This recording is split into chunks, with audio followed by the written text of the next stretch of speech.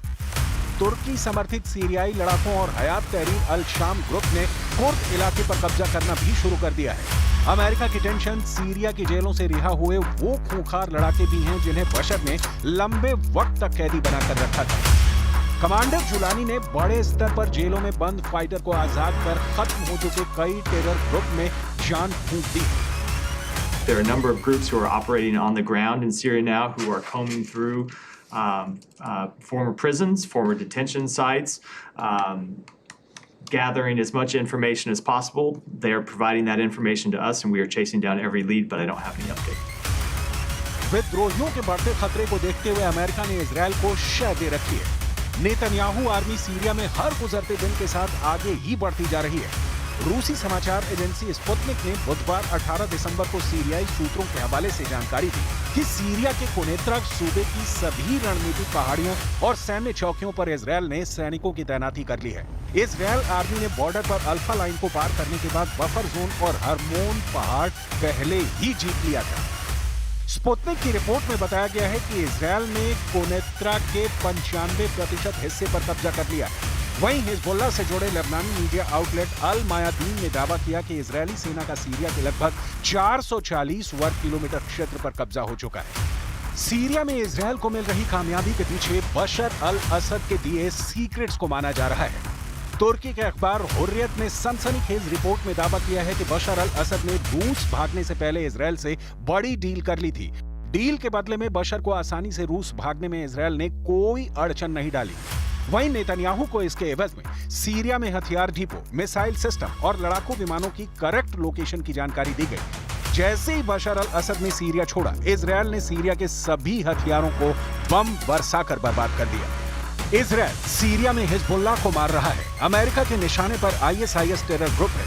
तुर्की को कुर्दों को मारना है। मतलब सीरिया में सबके अलग अलग दुश्मन हैं, जिसमें कॉमन है तो सिर्फ एक कमांडर जुलानी, जिसे अपने पाले में लेने के लिए सभी महाशक्तियां जुटी हैं। कमांडर जुलानी सीरिया का गेम चेंजर बन चुका है। 12 दिन में बशर अल असद की पुश्तैनी हुकूमत को उखाड़ फेंकने वाले कमांडर जुलानी के अमेरिका की दोस्ती को कबूल करने में फायदे ही फायदे देख रहा है। कमांडर जुलानी को तुर्की खेमे से तोड़कर अमेरिका एर्दोआन के सारे प्लान को फ्लॉप कर सकता है। हालांकि एर्दोआन इतनी जल्दी हार मानेंगे ऐसे हालात नजर नहीं आ रहे हैं। यानी सीरिया की आग अभी कई मुल्कों की तबाही का सबब बन सकती है।